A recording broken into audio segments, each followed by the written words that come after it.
L'affaire des poisons est partout, entre Paris, Versailles, Turin, Londres.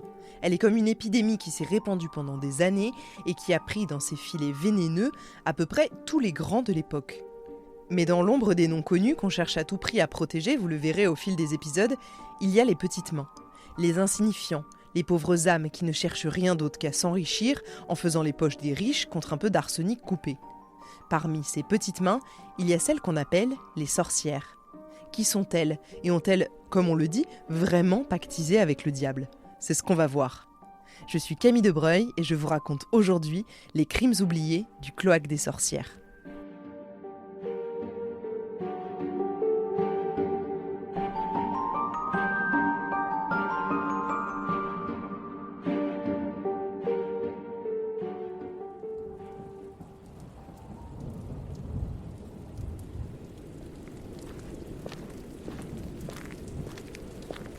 Décembre 1678.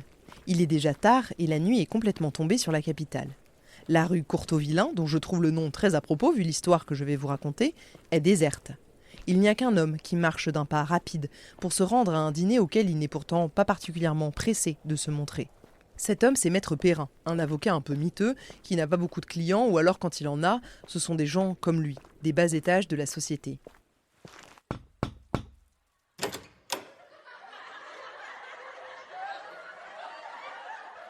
Il dîne ce soir chez Marie et Mathurin Vigoureux. Lui est tailleur d'habits et elle est devineresse. À l'époque, une devineresse, c'est juste une femme qui prédit l'avenir et qui, plus largement, pratique aussi la chiromancie, l'art de lire votre futur dans les lignes de votre main. Bon, déjà, c'est pas forcément à la cour de Louis XIV qu'on se fait dire la bonne aventure, ça appartient plutôt aux quartiers moins aisés. Ça n'empêche pas les comtesses, marquises et autres grandes dames d'apprécier se balader tard le soir dans les rues insécures de Paris pour l'amour du danger et d'un peu de magie. Marie Vigoureux, dite la Vigoureux, est native d'Aurillac et est arrivée à Paris avec son mari il y a 4 ans seulement. Avec leurs métiers respectifs, le couple rencontre pas mal de monde et organise parfois des dîners, comme c'est le cas ce soir. Il y a pas mal de gens autour de la grande table et tous semblent parfaitement se connaître. Et vas-y que je te lance des boutades, qu'on se bouscule, qu'on boit en riant. L'avocat Perrin ne se sent pas trop à sa place et ça ne va pas aller en s'arrangeant. Parmi les convives, il y a Marie Bosse, dite la Bosse. Femme très imposante, quadragénaire au visage rougi par le vin et bouffi par les bons repas, n'hésite pas à chambrer Perrin. Elle s'exclame en riant d'un rire gras. Quel beau métier et quelle clientèle! Je ne vois chez moi que des duchesses, marquises, princes et seigneurs. Encore 3 bons coups et je me retire. Fortune faite. La Bosse, c'est la copine un peu amère de la Vigoureux. Comprenez-la que par devant, elles sont très proches, mais que par derrière, elles n'hésitent pas à se tirer dans les pattes. Forcément, elles travaillent ensemble autant qu'elles sont concurrentes. La Bosse aussi est devineresse, et son lieu de travail aussi entre l'appartement de la Vigoureux et le sien. Quand je vous disais qu'elles étaient très proches. Quand la Bosse balance sa pique à l'avocat Perrin, tout le monde s'esclaffe et tous rient à gorge déployée, sauf un, le concerné. Lui, ça ne le fait pas marrer du tout qu'on se fiche de son travail et donc de lui. Sur le chemin du retour, Perrin se questionne. Les mots de la Bosse tournent dans sa tête. Comment peut-elle faire fortune avec quelques tours de passe-passe et y a-t-il tant que ça de grands de ce monde qui se bousculent devant les portes de l'appartement de la rue Courteau-Villain ou chez la Bosse ?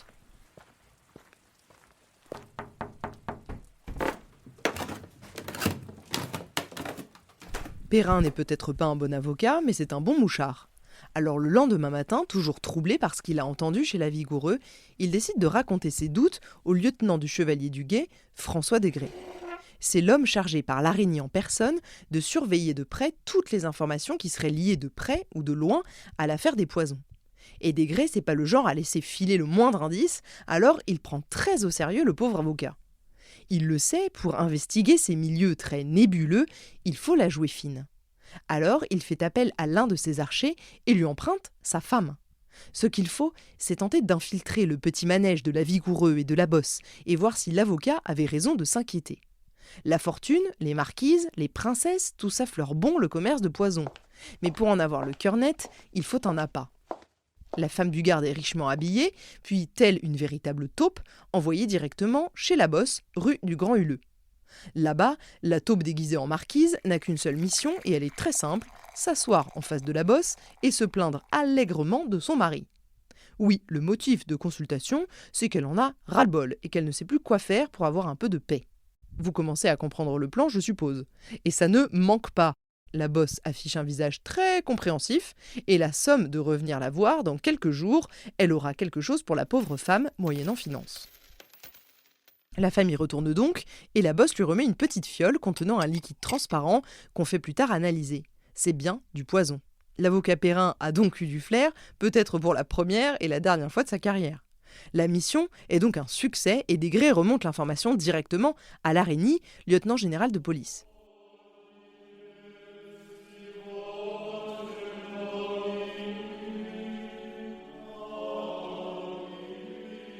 Les fêtes de fin d'année passent et le 4 janvier 1679, Larénie fait arrêter la bosse, sa fille Manon, ses deux fils Guillaume et François, dit Belamour, et le même jour, on arrête également Marie Vigoureux et on balance tout ce petit monde dans les donjons de Vincennes. Et là, à l'ombre des cachots, la Vigoureux, la bosse et toute sa famille ne tardent pas à avouer. La Vigoureux explique que la bosse disait n'importe quoi à ses clientes, tout ce qui lui passait par l'esprit. Pas très sympa d'enfoncer sa copine. Mais il faut dire que la bosse a aussi été la maîtresse de ses deux maris, de quoi mettre une femme en rogne. La Vigoureux, elle, dit ne pas être très impliquée dans tout ça. Bonne chrétienne, elle ne fait que célébrer des messes, prier Saint-Nicolas de Tollentin ou Antoine de Padoue pour que les mariages des clientes réussissent ou bien que l'enterrement de leur mari soit rapide. Sympa. Au milieu des aveux et des informations un peu inutiles, voire incohérentes des deux femmes et de leur famille, il y a quand même des choses qui viennent faire tiquer les enquêteurs, et notamment Larénie. Ce sont des noms. Des noms qui reviennent sans cesse depuis des mois, voire des années pour certains. Des noms qui tournent autour de cette immense et inextricable affaire des poisons, et parmi ces noms, il y a Madame de Poulaillon.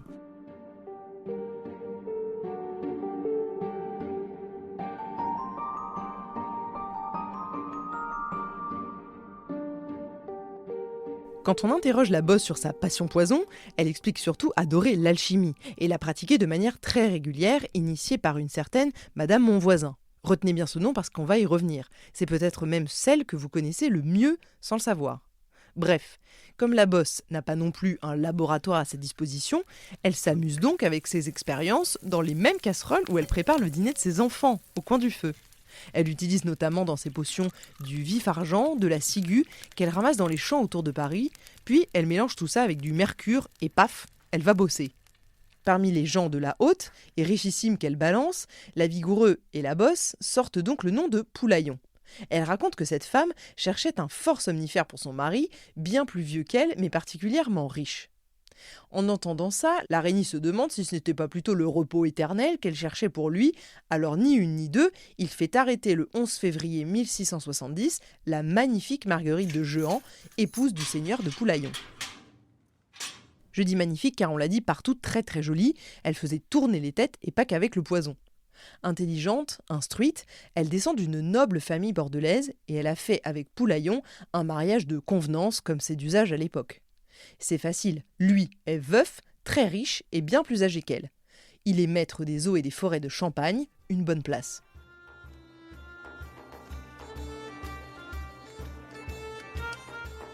Tout va bien dans ce mariage arrangé jusqu'à ce que Marguerite rencontre le marquis de la Rivière, un bellâtre, qui couche bien mieux qu'il ne se bat sur les champs de bataille. Le marquis est beau, il plaît aux femmes, et donc Marguerite va tout donner, jusqu'à se ruiner pour garder son amant. Au bout d'un moment, De Poulaillon s'aperçoit des dépenses inconsidérées de sa femme, et il flaire gros la tromperie. Il ne se fâche pas, il faut dire qu'il est connu pour être bien patient. Sa femme lui fait 2-3 sourires, lui dit un petit mot doux à l'oreille, et ça s'arrête là.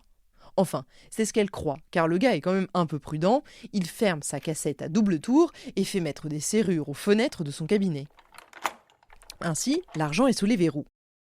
Comme elle n'a plus accès aux économies, Marguerite commence à vendre tout ce qu'elle a. Et quand je vous dis tout, c'est tout. Elle se débarrasse de ses meubles, de ses chaises, de ses tables et même de son grand lit à garniture d'Angleterre. Par l'intermédiaire de la bosse, elle fait même appel à un prêteur sur gage pour se débarrasser de ses cuillères en argent et d'une robe magnifique faite de moire et de verre. Elle aime son marquis, Mais comme toutes ces ventes ne suffisent pas à combler ses besoins pécuniers pour garder son amant le marquis, elle commence à concevoir des stratagèmes un peu plus compliqués et surtout un peu plus dangereux. On n'est pas dans James Bond, mais avec un morceau de cire, elle prend l'empreinte de la serrure du cabinet secret où son mari garde l'argent. Et la bosse se charge de faire un double de la clé. Le plan, c'était que 2-3 malfrats ouvrent la porte avec la clé, utilisent l'effet de surprise pour choper le maître des eaux et forêts à un moment où il est seul dans le cabinet, qu'ils le ligotent et qu'ils ouvrent la caissette avant de balancer par la fenêtre les sacs d'écus. Sauf que manque de peau, la clé fournie en guise de double n'est pas assez solide et se brise dans la serrure. Qu'à cela ne tienne, Marguerite est tenace et imagine alors endormir son mari. Pendant qu'il dormirait, elle déroberait son trousseau de clés et hop, direction le cabinet pour récupérer les fameuses cassettes. Encore une fois, elle fait appel à la bosse qui doit lui fournir, je cite, « une eau claire comme de l'eau de fontaine ». Sauf que quand elle récupère la mixture, Marguerite se rend bien compte qu'elle ne pourra jamais faire avaler ce liquide suspect qui sent littéralement la mort. La décoction de pavot, c'est pas son fort à la bosse, et Marguerite refuse de l'utiliser. Mais d'accord, on va trouver autre chose. Peut-être que 12 grains d'opium mêlés à ces aliments feront l'affaire. Je pense que vous l'avez compris, mais à ce stade, agacée de ces plans qui ne fonctionnent pas, Marguerite ne veut plus endormir son mari. Elle veut l'envoyer directement dans la tombe. Sauf qu'encore une fois, son assiette est tellement immonde que le pauvre poulaillon ne veut pas l'avaler. Le pire dans l'histoire, tous les domestiques sont au courant des plans de Marguerite, et tous essaient de contrecarrer ses plans. Ils gardent les yeux rivés sur le mari, qui parfois a des maux de ventre inexplicables. Un midi, le voyant très mal après son repas, la cuisinière lui donne du jus de citron, comprenant de suite qu'il a avalé encore un des poisons de sa femme. Et dans le creux de l'oreille, elle lui révèle que quelqu'un en veut à sa vie. Pensez-vous qu'il aurait compris que c'était sa femme ? Que nenni ! Même la bosse, qui est empoisonneuse depuis 15 ans, commence à trouver la détermination de Marguerite inquiétante. Si la mort du vieux poulaillon était subite, ce serait à coup sûr dangereux pour elle aussi. Alors, pour calmer le jeu, elle propose à Marguerite une méthode un peu plus douce, si je puis dire. Le but est simple, imbiber le bas d'une chemise de nuit de monsieur avec un mélange de savon noir et d'arsenic. Une fois sèche, on n'y voit presque rien. Et porter plusieurs nuits, ça va créer chez l'homme des démangeaisons au niveau des bijoux de famille dues à une terrible inflammation. Ces inflammations sont attribuées à la syphilis ou à une autre maladie plus conteuse à l'époque. Le crime est parfait et assez cruel car non seulement l'homme en meurt au bout de quelques temps, mais en plus sa réputation plonge avec lui car sa mort devient une conséquence directe de sa débauche. Et si les effets de la chemise sont insuffisants, on le termine en lui prodiguant un lavement à l'eau chaude. Sauf qu'encore une fois, la tentative d'assassinat échoue. L'arsenic n'étant pas encore assez concentré dans le mélange, les lésions cutanées n'apparaissent pas. Le vieux poulaillon commence par contre à avoir de très sérieux doutes. Il était temps. Et comme pour venir appuyer ses soupçons, il reçoit un billet anonyme, rédigé en fait par une de ses servantes, qui l'informe des plans de sa femme. Sauf que sa petite Marguerite, il l'aime. Alors il se contente de lui montrer le billet et de la réprimander. Évidemment, elle dit que ce n'est que calomnie, elle nie tout en bloc et lui fait quelques caresses pour apaiser les tensions. Finalement, il perd quand même patience quelques mois plus tard, quand il apprend que sa mignonne Marguerite a engagé 3 tueurs à gages pour l'assassiner au coin d'une rue. Il l'a fait enfermer au couvent jusqu'à la procédure de séparation de corps et de biens, le divorce quoi, puis la Régnie l'envoie illico dans les donjons de Vincennes. L'amant de Marguerite, le marquis de la Rivière, se retire en Bourgogne et va conter Fleurette à la fille du célèbre écrivain Coligny. Il s'est vite remis.